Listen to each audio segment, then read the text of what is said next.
First of all, I want to thank the grace of heaven, virtue of masters, mercy of transmitters, and confidence placed by our senior lecturers and all of you for the opportunity to learn to present this topic, a synopsis of the great learning. Johnny also mentioned that this is one of the four classics by Confucianism. Can anyone tell us what are the other three? What's the English? Actually, you can see the answers on the whiteboard. Yeah, the Analects, Mencius, and the Doctrine of the Mean. According to Zhu Xi, who is the person who kind of annotate and installed this section of the Book of Rites as one of the four books, he kind of put the four books in order, and according to him, the great learning should be first because it set the tone, it set the objectives of the learning, and what comes next is the Analects, because the Analects gives us a lot of detailed instructions on how we go about in our daily life, how we deal with people, how we deal with things. But the great learning is so important. It really gives us an idea of what our mission in this life is. I'm going to present part of this topics because there's a lot to cover. So I'm going to probably introduce the background of the book and also the author. Johnny has a little bit to finish on his vegetarianism, and so we'll continue the discussion of the great learning on September the 2nd. Okay, now what is great learning? Literally, great learning in Chinese means the big learning or the big study, but really it means the two words together can also mean an institution of higher education, such as colleges and universities. But now that we are in a temple cultivating our Buddha nature, we understand that by us going through college and even PhDs, are we guaranteed that we can go back to the absolute heaven? Not really, right? So this the great learning by Confucianism really teaches us how we can reveal our Buddha nature, reveal our perfect wisdom and our perfect virtue, and how we can also reform other people, transform other people. And so it's intended to provide the learning for those who will govern maybe a country and who can bring peace and order to the world, who can unify the world. So that's the real objective of the great learning. So this is a little bit of the information. And why is Confucianism and Confucius philosophy so important for adult cultivators in these days? Do you know what era we are in now? This is the white era, and Tao is being propagated to whoever has affinity, to everyone in our commonness. And the great learning and also the three other books, they all talk about our daily life, and we can all relate to our daily life. So that's why this is the main classics or the main texts that we use for our Heavenly Tao Temple. Because remember, in order for us to attain perfect enlightenment, we first have to perform humanity. We have also first to put our family, to put our country in order. And this is something we are going to talk about probably in September the 2nd. Okay. Now a little bit background of the book, The Great Learning. It's really a chapter from the Book of Rites. It's chapter 42 from the Book of Rights. The Book of Rights is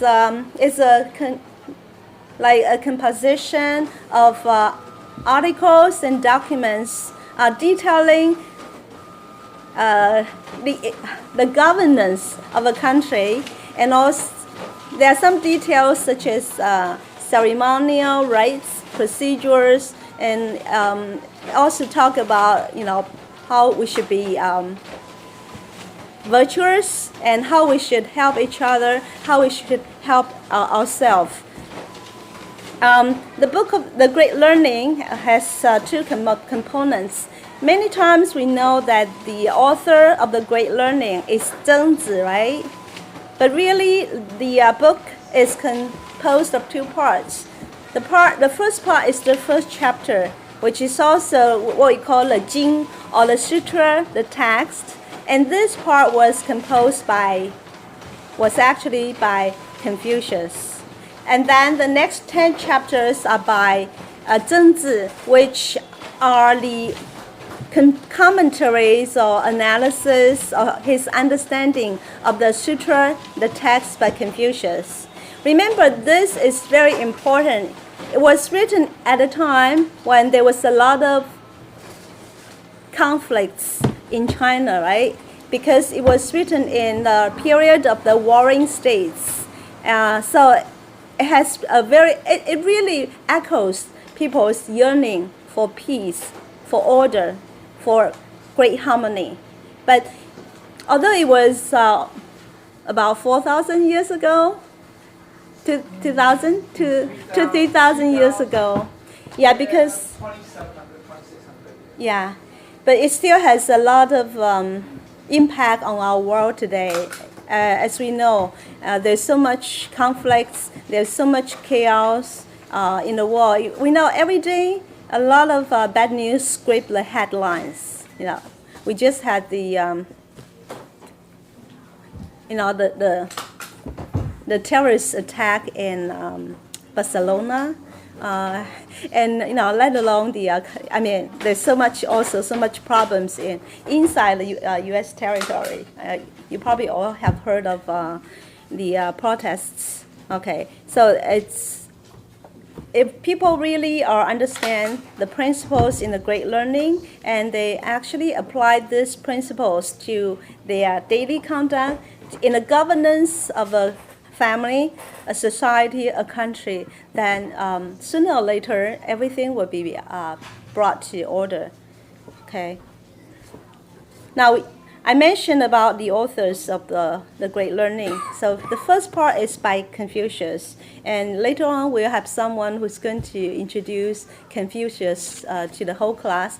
Although we have done that before, but we have new people, so we are going to do this again. And then the 10 commentaries were done by Zhengzi. Zhengzi is one of the Confucius' favorite disciples. He is very well known for his. Does anyone know anything about Zhengzi? Filial piety, like kind of. It's number one, virtue that comes to our mind whenever we talk about him. In fact, Confucius composed a book of filial piety for Zhengzi. It's like a dialogue between Zhengzi and Confucius. Zhengzi would ask Confucius about filial piety, and Confucius would answer the question in detail and also in much breadth. Okay. Now this book, although it was written in the period of the warring states, but it didn't get much attention or prominence in that time. It was until after the Song Dynasty, when Zhu Xi is one of the philosophers who recognized the value of this book on the society, on the governance of a country, on the order of the world. So he kind of took this chapter from the Book of Rights and then installed it as one of the 4 books. So why is the great learning so valuable, so helpful for us? If you have an opportunity to read the Great Learning, you'll realize that this is like a blueprint for our life's journey. It provides guidance as to what our life should be, what's our goal of this life. Okay, and also it will also tell us how we can fulfill these objectives in life. Okay, and according to Zhu Xi, the Song Dynasty philosopher, the Great Learning is the first book to read among Confucian books. Yeah, and it is also a must-read for those who want to really establish virtue, who want to attain the ideal enlightenment, or to be a noble person, to be a superior person.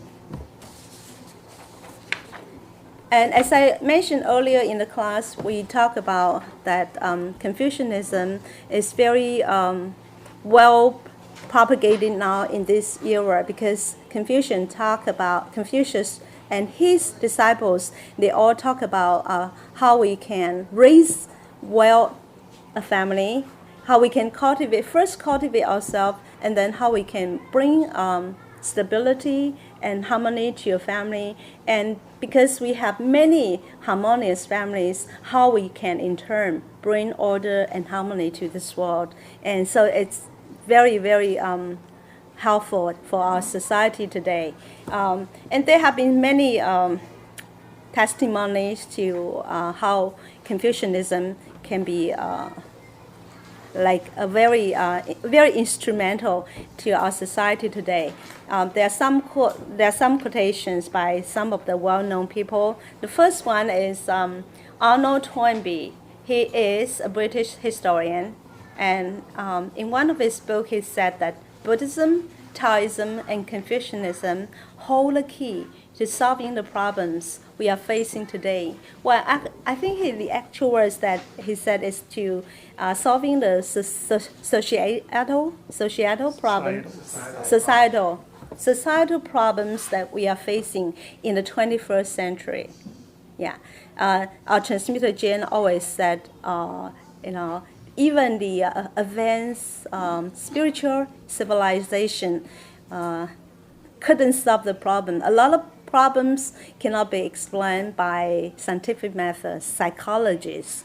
Yeah, because there are different levels of discipline. Okay, there are disciplines like imposed by like laws. Okay, people sometimes might behave because there's the law there. But what about there's no law, or there's no one to watch over?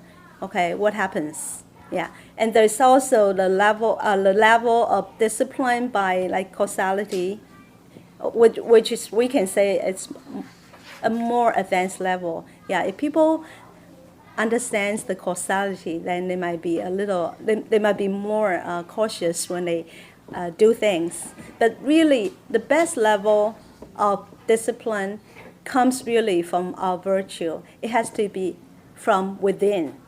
We know this is the right thing to do. If we don't do it, our virtue and our conscience hurts.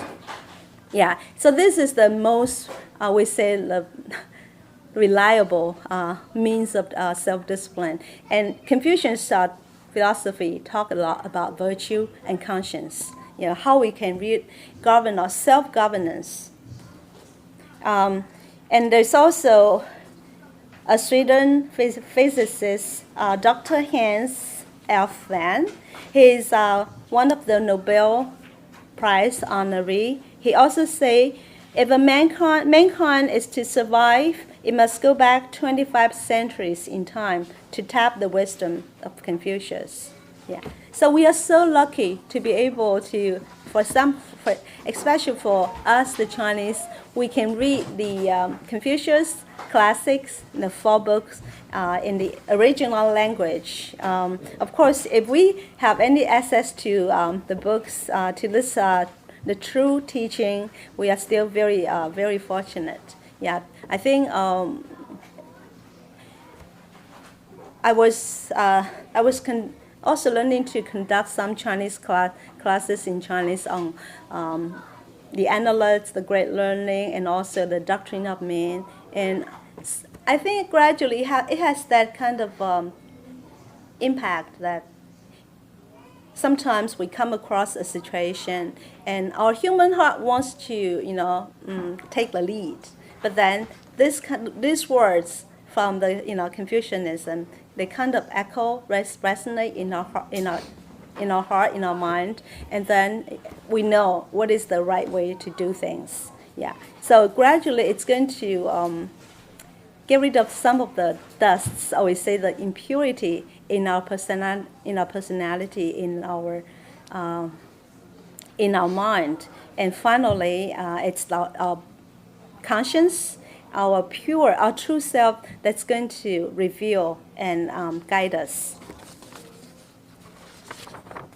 Now I'm going to talk a little bit about Zhengzi. Can I go add one sentence? Okay, sure. All the teacher and all the saints and Buddha talk about 半不如意治天下. If we really know half of the great learning, what happened? We will know how to manage this world, even know how to deal with all the things in the whole world. Wow. Even half of the book, if you really understand the great learning, The Analects. you will know how to deal with the whole world situation. You know how to manage all these issues with countries and with the whole world. Yeah. So that's same Buddha remarks.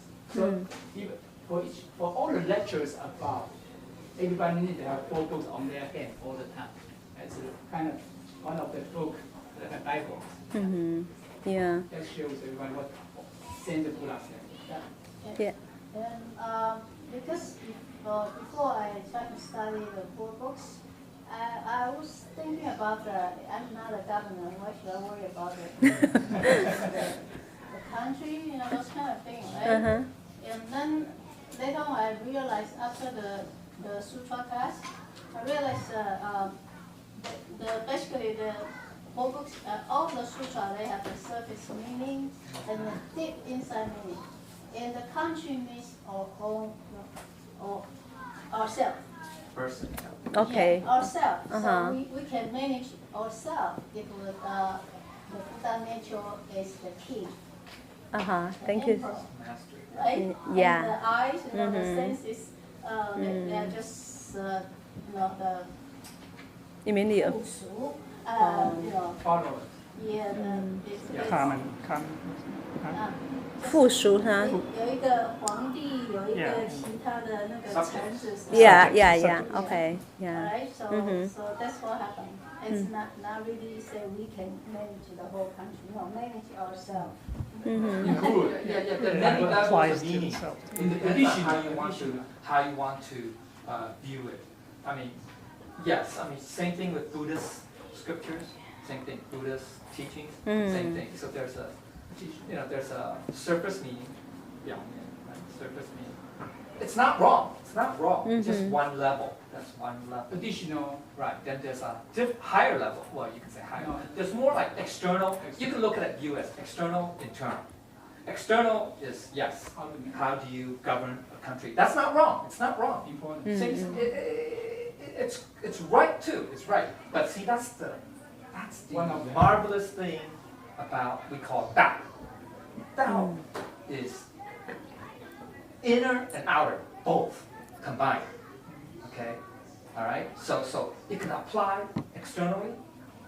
So you say family, society, country. Yeah, it works. But really the cosmos, but that's too high. That's too broad. But we just talk about human beings. Okay, so that's one side, one aspect. So that's external. Then internal is yourself, because the Tao is also within us. So that's the thing. So Tao is out, right? 什么？小而无内，right？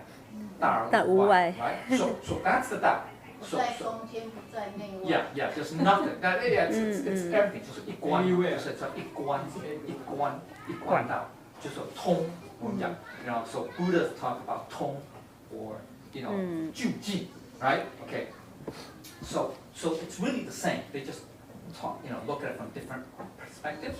But understand, that's why we study Buddha nature class, because we understand that there's a surface meaning. It's not wrong. It's just one level. And there's another level, which is the more, for lack of better description, I say there's an outer and there's an inner, right? So we say it that way, outer and inner. So there's external, internal. You can say that. Okay. So external is surface meaning. Yeah, because we can see it, we can feel it, we can touch it, we can kind of like imagine it, right? External. But internal is you. It's really our Buddha nature. But it talks about Buddha. I mean, if you want to get to that level, okay, just 率性, right? And that's the doctrine. The Ming talks about that, right? So it's that 性, 本性, okay, whatever, or 福性, whatever, okay. So that's the internal. So you can look at. So actually, we should see both sides. That's complete. That's called 圆满, right? That's what's complete. We should not just focus on one or the other. We should understand. 因为这是什么? That's the idea. That's the marvel, the 妙道. The 道有本体也有功能, right? So it's like 内外. 本体 is 内. You can say essence and function, right? Or use or application, right? So 就是什么急躁同时, 急躁同时, 极面或者极就是 solitary. That literally means solitary, lonely, solitary. Okay, 急躁 Solitude. 躁 极 means 本体. That's all it means. 躁 means 功用，同时 right? 所以躁而常急，急而常躁。Excellent. So that's it.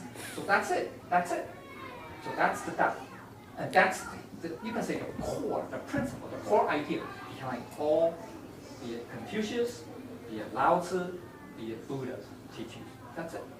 Yeah. So when we, Jill. When Lecture she said the king, which reminds me the Chinese word of Wang. Yeah. So how you say how it's written? It's 1, 2, 3, and then That's in the middle. Vertical. Right. So Yeah. the middle is the Tao. Yeah. That goes to the absolute, temporal, and yeah. Right. The three realms. The three realms. Three realms, or all realms. All 三界 levels. Yeah. 一贯。Yes. Through space time. 三界。 Yeah. 三界. Yeah. Yeah. So that speaks to basically the all-pervading truth Yeah. of the Tao, the principles. Okay. 一贯道. So no matter what, you can apply those principles anywhere, anytime. Right. That means it's true. So Well, the principle is true because it applies to any. It encompasses everything. Yeah. So no matter which round you're in. Right. It doesn't It matter. always applies. Yeah. So because it encompasses everything, right? So 大而无外. There's nothing outside it. There's nothing. There's nothing outside. Everything's within it. Or everything's, you can say, it's 一关道, 所以叫 say 一关道, right? 通, 通. Everything's penetrating. We say penetrating. It's all-pervading. Yeah, all pervading. We say all Yeah. pervading. Also, Yeah. we just say the manage, right? Manage what is 众生。众生, 众 yeah. 念重生。There we have a lot of mind. Because of the six senses, the eyes, the nose, ear, mouth, so touch. Yeah, 众生 So represents that's- all that. Yeah, so we have to, the king has to manage that, but right now we are reverse. We let those things manage ourselves. Let's come back to great learning. Because our great learning, because inside all the content, there's so many big book there. Talk about how to manage whether for example, the other country next far away from us, those countries, how do you make sure they respect us? For example, we are in US. How to make sure all of the other third world countries respect USA countries? So a lot of strategy, a lot of method, they're all details, and even all the disciples, all the stuff. How do you manage? How do you make sure they respect you? Okay, so a lot of virtues, a lot of details is all in the book. How to explain people, the leaders, how to do it. Okay, besides inner, we need to have virtues, look into our Buddha nature. The other thing also look how do they do it? For the leaders, how do they take care of those areas? Because that's very important for the whole world. Okay. So that's why I think that's very important to besides inner virtue and Buddha Yes. nature. Yes. So it's very applicable, Yeah. especially in today's world. How do you Look apply it? How do you apply how it? messed up it is. Look how messed up it is. Become very critical. It's not just ourselves. Yeah. Take our Buddha nature, take care of us. We need to work others too. Yeah, so after reading all these sutras, the classics, or even teachings on Buddha nature, we realized although we can come up with so many different strategies, different methods, techniques that might achieve some temporary result, but fundamentally and eternally, it's the virtue, and that's the core value of Confucianism that's going to really make us prevail at all times, in all circumstances. Yeah, thank you so much for all your contribution. Yeah, just want to kind of summarize what everyone's contributing. So the teaching of Confucianism and also the teaching from at the temple is to help us so that we can all become one with heaven and earth. We can become one with the truth. So there's no separation. We represent the truth. There's truth in us. And just like Lecturer Shi said, although we come to temple to study, to learn the truth, but one day when we are so well studied, well learned, we are so well cultivated, we all become like a walking temple. So wherever we go, we exemplify the Tao, and we can help transform people. This is one of the objectives of the Great Learning.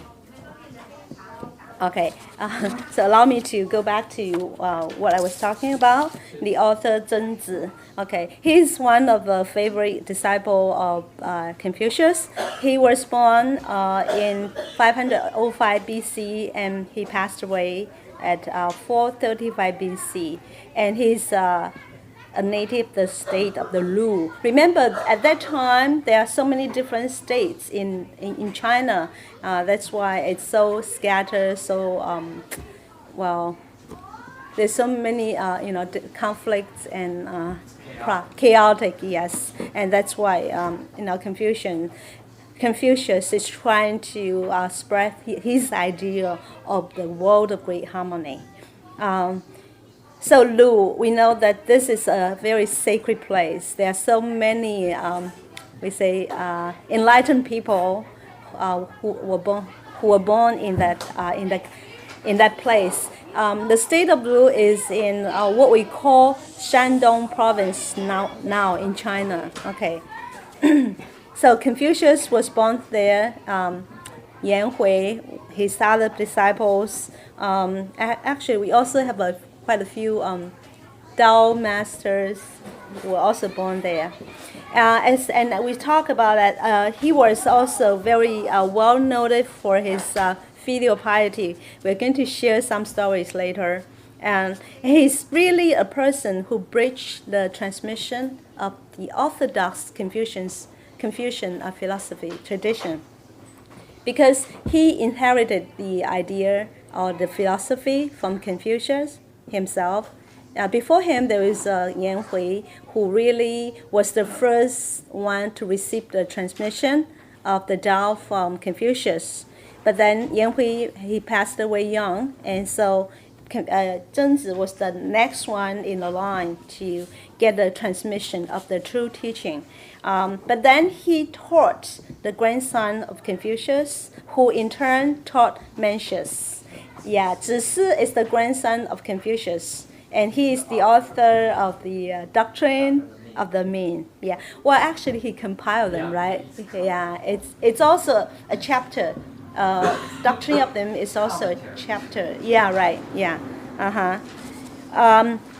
Zhenzi is also considered one of the four we call accompanying sages to Confucius. So they were altogether 5 sages.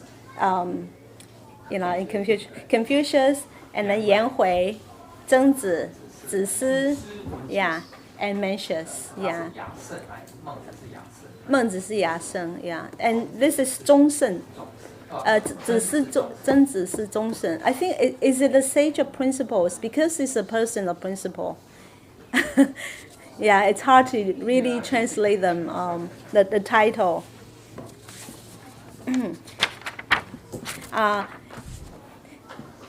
So on the slides, you also see some of the many often quoted sayings by Zhengzi, and we know he is also very well respected because he's his person who often self-reflects. Okay, can someone read it? Phoebe, can you read the first? Each day I examine myself in 3 ways. In doing things for others, have I been loyal? In my interactions with friends, have I been trustworthy? Have I practiced what I have been taught? Okay, thank you. So these lines are from the Analysts. So he would examine himself in 3 aspects. We can say that 3 aspects. So when doing things for others, have I been loyal? So whether we are a school student or we are a worker or an employee, have we done what we are supposed to do? Or we just want to get the salary and just have an easy time. This is something we often have to ask. I'm sure all of us here are doing very well in this department now. Yeah, but a lot of times people they like to have easy job but high pay, right? Yeah. What holy teacher said, Christine?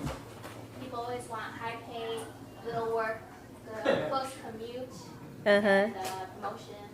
Easy job. Yeah. Easy work. That's holy Don't teacher have said. to work, get money. Yeah. Holy teacher said that's our dream, right? Last year in the Dharma class. No, I said, Where's that job? where can you find that Where can you job? find a job? It's on the street begging. Yeah, yeah, and also when we are going along with friends, we are dealing with friends or even co-workers, our superior, our supervisor, or somebody who works under us. Have we been trustworthy? Have we been sincere? Because sincerity is also a very important quality a cultivator should have. Without sincerity, there is nothing. But if we are sincere enough, then we have the power. We have the power to connect with everyone, with heaven and earth, with all the enlightened being. And the last one is, have I practiced what I have been taught? Okay. Well, in the past, the Chinese literally means, have I reviewed what I have been taught? But that's really not the deeper meaning of the line. Is that we learn a lot of things, and they are very good. However, if we don't really apply them into our conducts, then those things and us are still 2 separate things. The true teaching does not benefit us, and because it doesn't benefit us, then we don't do the right thing, then it does not benefit other people. So really it should be, we need to apply to our conducts, our thoughts, our speech, what we have learned, meaning the true teaching. I think I'm going to wrap up for now and allow Johnny to finish his vegetarian. Can we do that? No, isn't he going to do it in a second?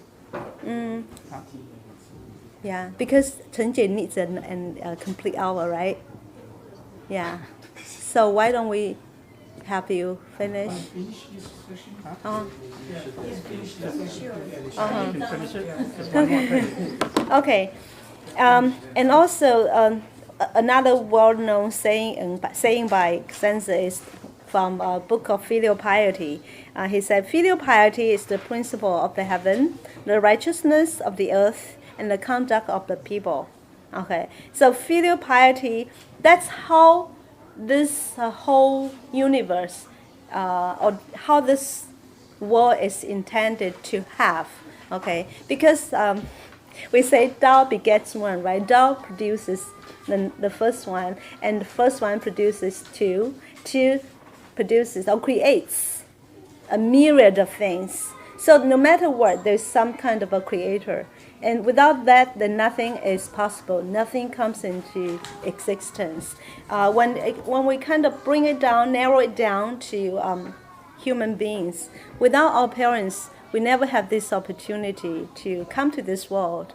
And now we have received this Tao, we know how important it is to have this human body in order for us to be able to receive the Tao and to cultivate ourselves, to get rid of some of our resolve the bad karmas, to how to improve our personality so that we have the perfect virtue, we can attain the perfect enlightenment, to fulfill the vows that we made, and so we can go back to the heaven, to the absolute heaven. Yeah. So this is the principle of the heaven and also the righteousness of the earth. Okay. So filial piety is represented in different way by different entity. Like we say, the earth is like a mother, right? It's so accommodating. Sometimes when we do something bad to the earth, it still does things to help nourish us, right? It gives the soil for us to plant vegetables or whatever we need. Yeah, and even sometimes we do bad things, like we spit to the earth. It does not do anything to. It does not retaliate or hold any grudge. It still does what it needs to do. Yeah, and this filial piety is also should be the conduct of the people. That's the basic.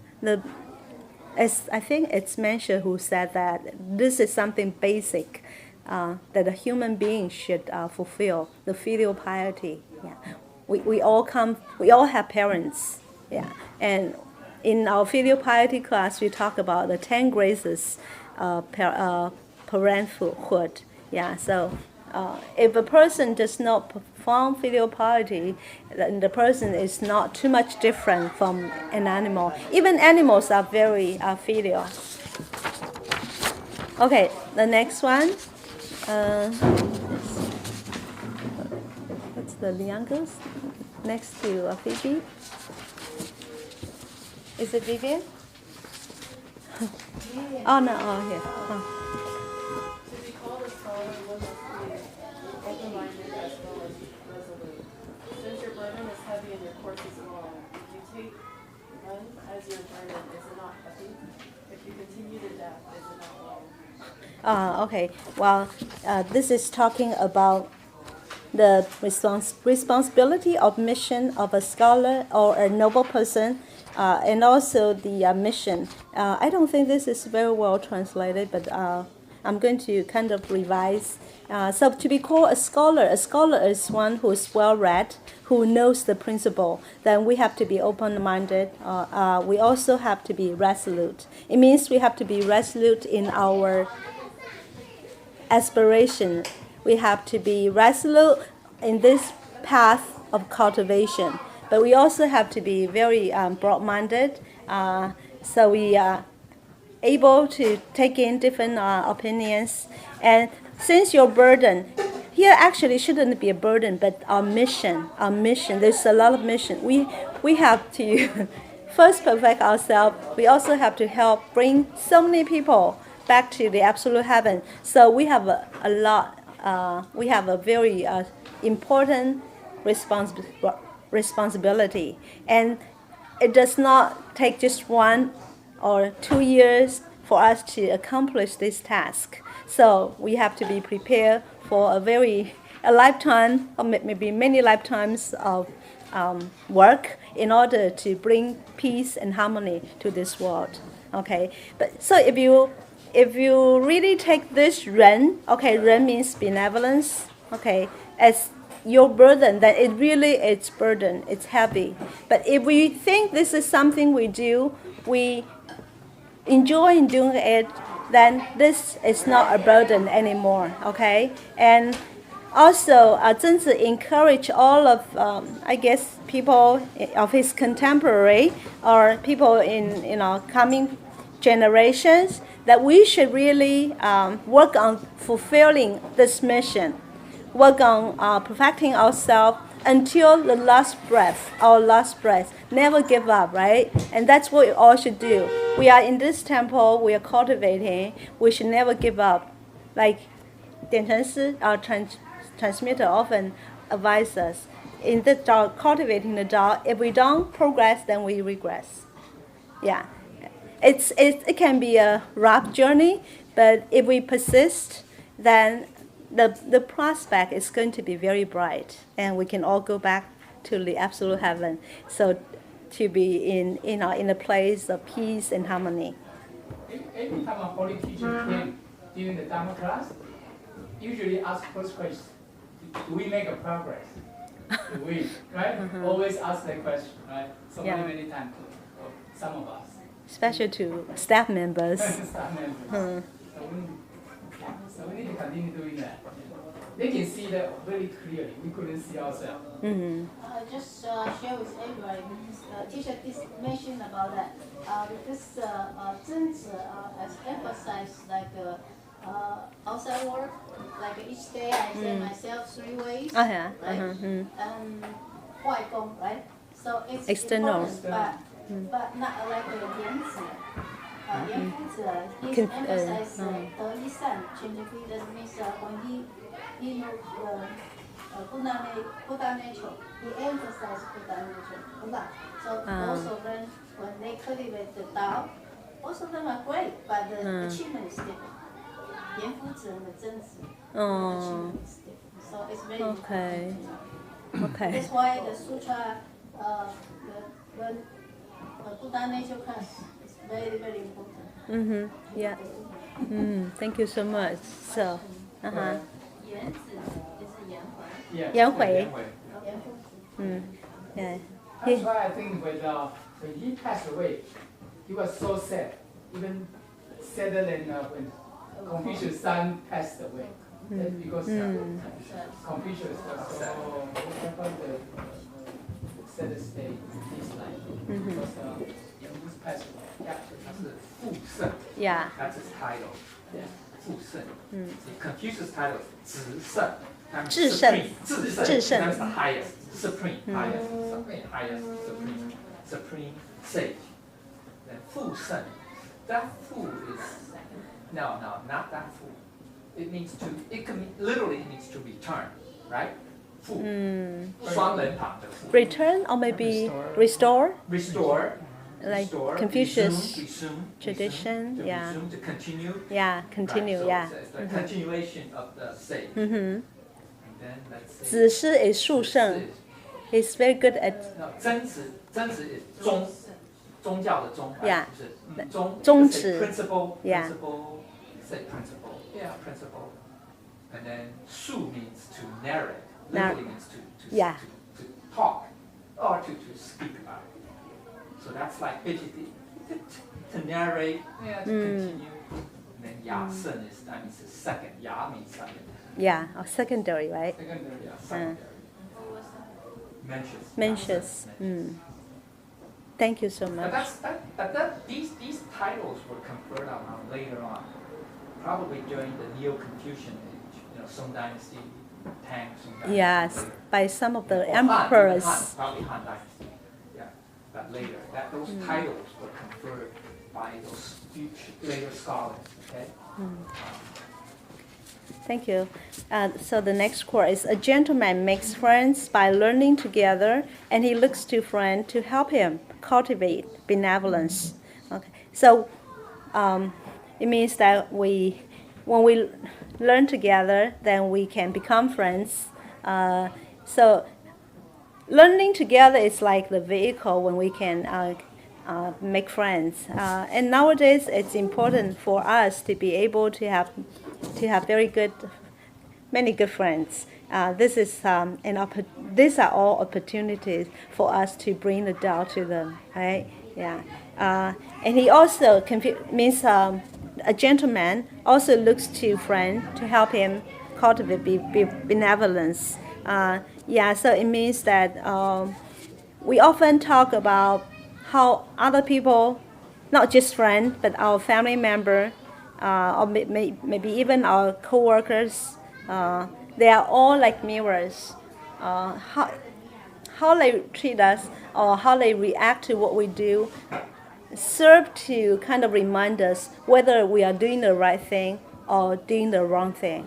Yeah, and we can also learn from them, their strengths, even from their weaknesses or their faults are also good in as a warning or alert, so that we don't repeat the problems or the mistakes that they commit.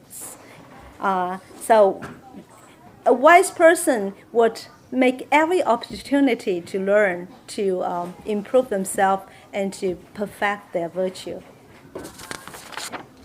Okay. Okay. Now we talk about how Zhenzi was a filial son, and here's the story. Okay, so Zhenzi lived with his mother. I think his father passed away young. And so one day he went to the mountain to chop woods, and then one of his friends came to visit him, and his mother was home alone, and there's nothing to cook and treat the friends. So the mother was very anxious. And at the time, there's no, the modern telecommunication, no phone, any such thing. So she was so anxious. But then she knows that he is such a filial son. They have that telepathy or maybe the empathy. So she thought, okay, I'm going to maybe bite my finger, and because we know that the tip has also kind of connected to the heart. Okay, so she did, and when she bit her finger, and the fingertip bleeded. Okay, Zhenzi was chopping wood, and then he suddenly feels a sharp pain at his heart, and he knew that something must have happened at home. So instantly he came home, and kind of help relieve her mother's anxiety. Yeah, so this is just one of the story. How he paid filial piety to his own biological parents.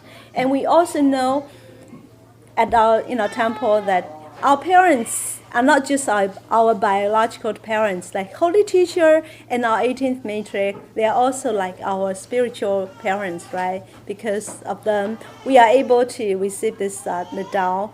And so that's how Zhenzi consider Confucius to be. It's also like his parents. When Confucius passed away, he put aside everything. He and also Zigong, another disciple of Confucius, they stay by the graveside. That's the Chinese tradition of filial piety. We say 守墓 3 years. Yeah, you can see how sincere and how filial he was towards Confucius. Mm-hmm. So from that story, so anybody knows why he can sense what mother is eager to request him to come home to solve the problem? Anybody know why? How come we cannot connect to our mother? It's interesting, right? Uh-huh. So recently I got an answer, and I always have a big question mark. Because when we cultivate Tao, we emphasize the true nature. Actually, everybody's true nature is the same one. Oh.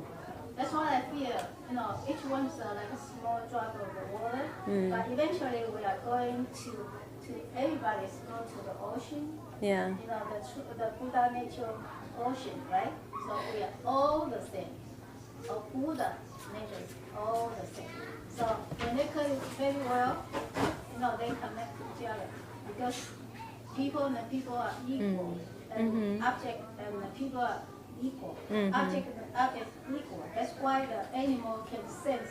That's this action. And so I had question to lecture Leo. So that means the animal can sense the disaster. We can, human being can. But, that don't make sense to me. So that means animal could be well than us.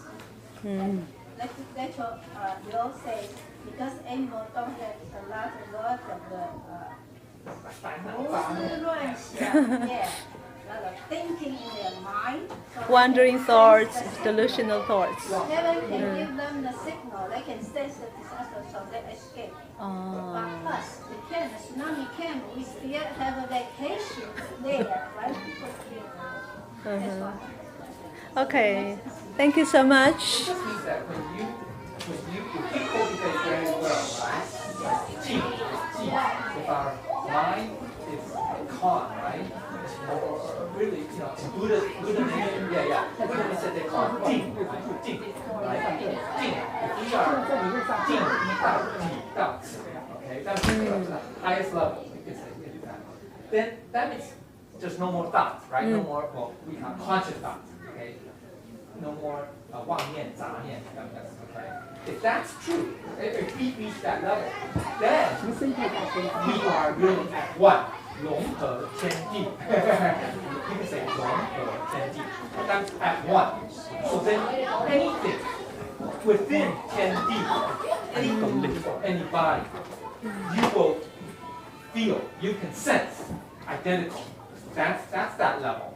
That's what Buddha level is. You can say Buddha level. So you can say Zhenzi is like that too. Yeah, because, or, Zhuangzi, same thing, right? We talk about the fish, right? The fishes, right? Etc. So that's really what it means at the highest level. Okay? Makes sense? Okay. You're at one. At one. No two.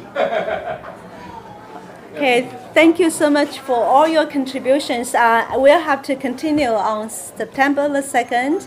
And if I say anything wrong, I ask for forgiveness of Buddhas and saints, and I ask you to point out to them to me later. Thank you.